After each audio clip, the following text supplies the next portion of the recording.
Fala pessoal, tudo bom? Meu nome é Luiz Prisco, eu sou da equipe de entretenimento do Metrópoles e hoje a gente vai conversar com Lee Child, que é o criador da saga Jack Reacher, que é uma saga muito extensa na literatura e que agora chega para sua segunda temporada como seriado no Amazon Prime Video. Hello Lee, how you doing? How you doing? Nice to meet you. I love the show and the books. So, my first question is about the second season, because in this second season, we will know more about the Reacher's background as a military. So, how this will change our vision, our impressions of the character? I think that, you're right, that the point of this second season is to explore his professional background, whereas season one was about his personal background, how and where did he grow up, and now season two we're finding out what did he do in the army. And what does it change about our perception? I think it shows that we know Reacher now as a loner. He is always by himself, and in each story, sure, he'll meet up with some other people, but fundamentally he lives his own life. Whereas, of course, back in the military, to a certain extent, he's got to do what he's told. And he's got to tell other people what to do. So he's got a place in the hierarchy. So we see, how did he fit into that hierarchy? What kind of a leader was he? What kind of a subordinate was he? And I'll tell you what, he's a lot better as a leader than a subordinate. And there's something I'm a little bit curious, because Reacher is a global hit. Here in Brazil, people love the books and the show. How universal is this character? I think super universal, and I think that's the key to his success, that actually every culture, I think, certainly every culture with a narrative record, has this character that repeats over and over again over the centuries. The noble loner, the mysterious stranger who shows up and solves the problem. It happens all over the world at all different times of history. In Japan, for instance, the Ronin myth, that is what Reacher is. A Ronin is a samurai who has been disowned by his master and sentenced to wander the land. And Reacher is a version of that. He was disowned by the army. When the Cold War ended and the army got smaller, he was thrown out and effectively sentenced to wander the land. And so this is a universal story. So I don't think it's a surprise that he's well-liked everywhere, because every culture has its own version. Really, every country has this character at some point in their history. And other thing I'm curious about, do you think Alan Ritchson is the perfect Jack Reacher? He's excellent. Yeah, I think he is, as far as it is possible to imagine with a real human being as opposed to a fictional one, he is exactly right.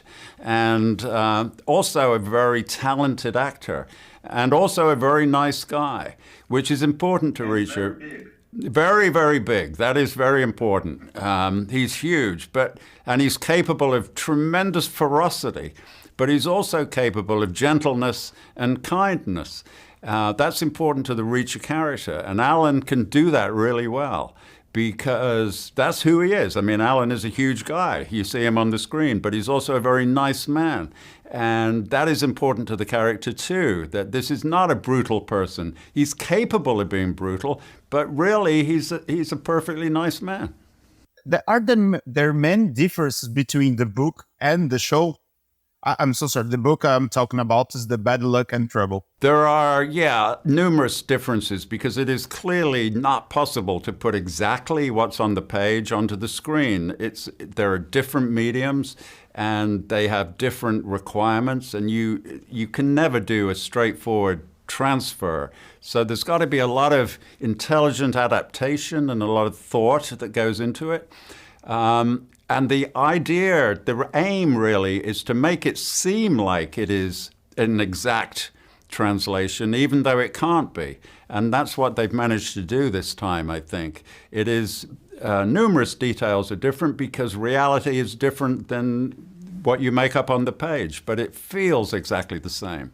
And it was easy for you to adapt the book for the show? Well, I didn't do it. You see, I don't think any author should adapt his own book. I think that is a recipe for disaster because you've got to be somewhat brutal about it. You've got to be somewhat callous about it. You can't be too in love with the original.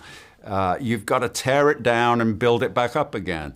And so it was written by Nick Santora mainly, who is a great showrunner and really understands streaming television in a way that I don't, because I left television well before this had ever been invented. And there is a kind of X factor in streaming series that is really mysterious. I don't think anybody really understands it, but it's there. It has to be hypnotic.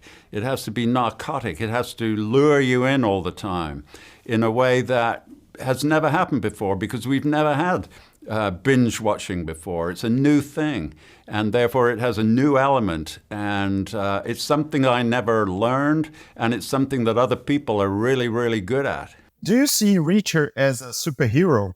I think I want him to be almost a superhero. I think the comfort zone for him is to be almost on that edge, but never quite falling off. So that we know he's going to win. We know he's going to do the right thing. We know that nothing is going to stop him. But we don't want him to be too cartoonish. And that really depends a lot on the other characters around him. They keep him grounded. They keep him human. And that's really one of the huge strengths of season 2 is the talent in the supporting cast, so that they all seem like real people interacting. This is not a superhero leading a tribe. It is a bunch of people working together. É isso, pessoal. Antes da gente terminar aqui, não esquece de se inscrever no canal do Metrópoles. Ó, aí embaixo é só apertar, não te custa nada e você vai ficar por dentro de todas as notícias, do entretenimento, da política, da economia, da cidade, de tudo que você quiser saber.